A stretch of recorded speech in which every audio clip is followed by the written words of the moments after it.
नमस्ते सभी को नमस्कार। आप सभी को पता है कि मैं आपके साथ जुड़ा हूं एक आज न्यूज़ के साथ, एक नई अपडेट के साथ। 2025 वैसे तो कहते हैं कि ये 5 नंबर का अंक है, सबके लिए बड़ा लकी होता है। तो ये सीआरपीएफ वैकेंसी के साथ 2025 का हम स्वागत कर रहे हैं। 2025 का जो वेलकम कर रहे हैं वो सीआरपीएफ वैकेंसीज के साथ कर रहे हैं और ये अपने आप में बहुत बड़ी वैकेंसीज हैं। तो चलिए आइए डिस्कस करते हैं इस वैकेंसी के बारे में। इस सेशन में हम एलिजिबिलिटी, एज, सिलेबस और क्या क्या चीजें आपके लिए रिक्वायरमेंट होंगी, क्या क्या चीजें आपके लिए एलिजिबिलिटी के लिए होंगी, एक एक चीज पर बात करेंगे और एक एक चीज पर डिस्कस करेंगे। बड़े आहिस्ता आहिस्ता इस सेशन को लेकर चलेंगे, ठीक है।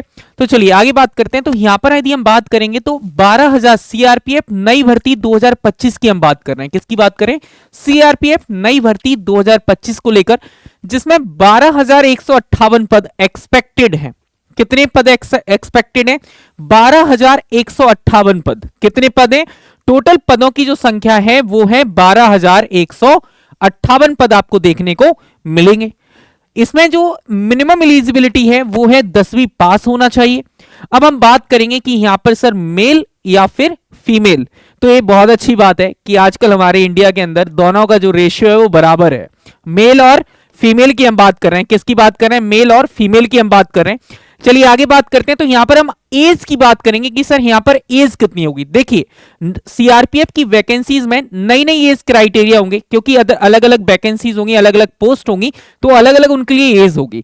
यदि हम बात करते हैं यहां पर, तो आयु सीमा जो सिपाही चालन के लिए, किसके लिए बात करते हैं सर? सिपाही चालन के लिए बात करेंगे तो यहां पर 21 से 27 वर्ष है। कितनी है सर? ड्राइवर को लेकर बात करेंगे तो 21 से 27 वर्ष है। ओके, एवं बात करेंगे यहां पर कि यहां पर बात करेंगे सिपाही की बात करें, मोची, बढ़ई, दर्जी, brass band, pipe band, bugler, माली, पेंटर और रसोईया, वाटर कैरियर, धोबी, नाई, सफाई कर्मचारी, मैसन, प्लम्बर, इलेक्ट्रीशियन, इनके लिए जो उम्र होगी वो 28 से 23 वर्ष होगी। कितनी होगी सर? 18 से 23 साल तक के अभ्यर्थी इसमें भाग ले सकते हैं। लेकिन जो सिपाही चालक की होगी उसमें ओनली 21 से 27 वर्ष की आयु रहेगी। ओके, इसके बाद यदि हम बात करेंगे तो सर सैलरी कितनी होगी? वेतनमान जो होगा वो एग्जैक्टली में जो वेतनमान का स्तर है वो कितना होगा सर? वेतनमान का स्तर जो हम बात करेंगे यहां पर 21,700। कितना है सर?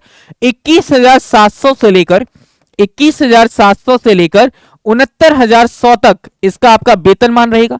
जैसे जैसे आपकी पोस्टिंग अलग अलग एरियाज में होती है, आपको अलग अलग भत्ते भी मिलते हैं। तो मतलब बात मान के चलिए एक बहुत प्यारी वैकेंसी है।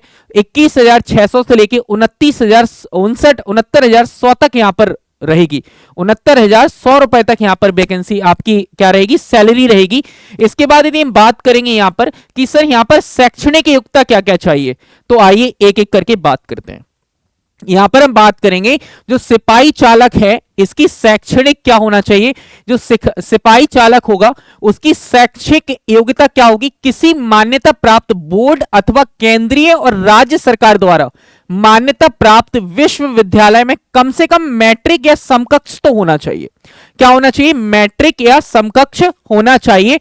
यदि तकनीकी योग्यता की बात करें तो heavy transport vehicle driving licence होना चाहिए और भर्ती के समय ड्राइविंग टेस्ट पास करना चाहिए, मतलब ड्राइविंग लाइसेंस का होना भी जरूरी है।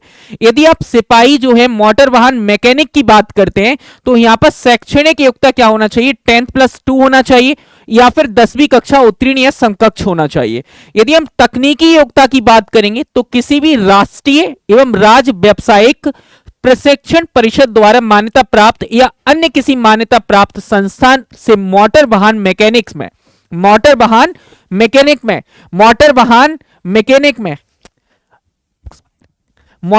मैकेनिक में 2 वर्ष का औद्योगिक प्रशिक्षण होना चाहिए, मतलब औद्योगिक आपके पास प्रॉपर ट्रेनिंग होना चाहिए 1 से 2 साल की। ओके, यहां पर आपके लिए हो जाता है। यदि अगली बात करेंगे अन्य सभी ट्रेड्समैन के लिए क्या है? जो शैक्षणिक योग्यता है वो किसी मान्यता प्राप्त बोर्ड अथवा केंद्रीय या राज्य सरकार द्वारा मान्यता प्राप्त विश्वविद्यालय से कम मैट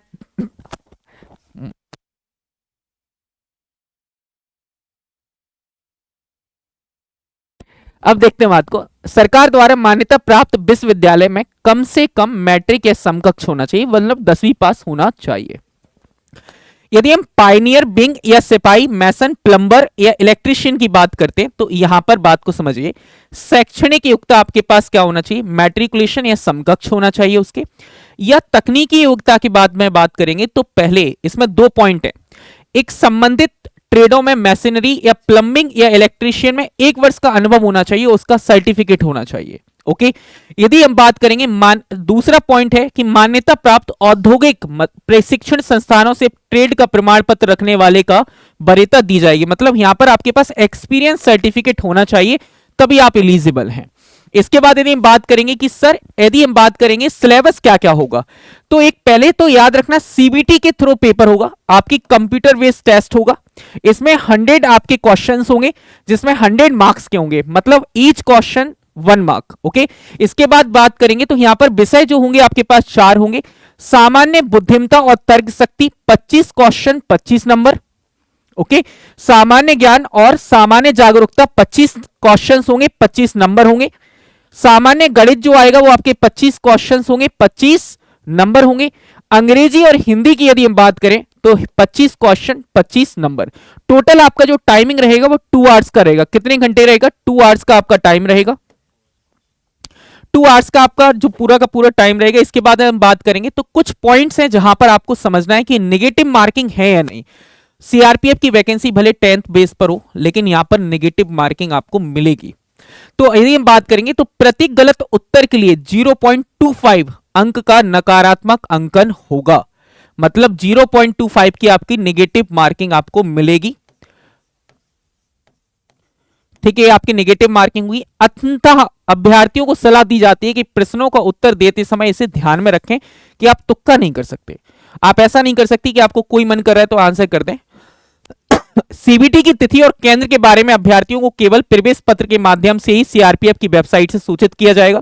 पहले जब एग्जैक्टली में एडमिट कार्ड के टाइम पर ही आपको सिटी अलॉटमेंट मिलेगा कि कौन सी सिटी है। प्राप्त अंकों का पुनर्मूल्यांकन पुनः जांच का कोई प्रावधान नहीं होगा। यदि आप बात करें कि आप बाद में यदि आप चाहते हैं कि आप अपने नंबर को वापस से आप पुनर्मूल्यांकन कराना चाहें तो नहीं कर सकते। इन संबंध में कोई भी पत्राचार नहीं किया जाएगा। अभ्यर्थी द्वारा सीबीटी में प्राप्त अंकों को सामान्यकृत किया जाएगा, मींस नॉर्मलाइजेशन, और ऐसे सामान्यकृत अंकों का उपयोग अंतिम मेरिट और कट ऑफ अंक निर्धारित करने के लिए किया जाएगा। सीबीटी में प्रश्न मैट्रिक स्तर के होंगे, मतलब आपके 10th क्लास तक के होंगे। प्रवेश पत्र के गो लाइव होने के बाद अभ्यर्थियों को सीबीटी से परिचित कराने के लिए सीआरपीएफ की वेबसाइट पर कैंडिडेट्स कॉर्नर में मॉक टेस्ट लिंक उपलब्ध है। यदि आप इस पेपर को यदि आप देखना चाहेंगे तो इसका पहले ही आप टेस्ट देकर जाइए, वो सीआरपीएफ की वेबसाइट पर अंकित है। और ये आपका पूरा का पूरा सिलेबस था। एलिजिबिलिटी मैंने आपको बताई, एज मैंने आपको बता दी, ये पूरा का पूरा नोटिफिकेशन है। तैयार हो जाइए क्योंकि 2025 एक बहुत बड़ी वैकेंसीज के साथ आपके सामने आ रही है। Thank you so much. मिलेंगे आपसे किसी ऐसे ही नोटिफिकेशन के में और ऐसी ही इंफॉर्मेशन के साथ, लेकिन चैनल को सब्सक्राइब करना ना भूलिएगा, ये आपकी अपने लिए मॉरल ड्यूटी है। Bye bye, take care.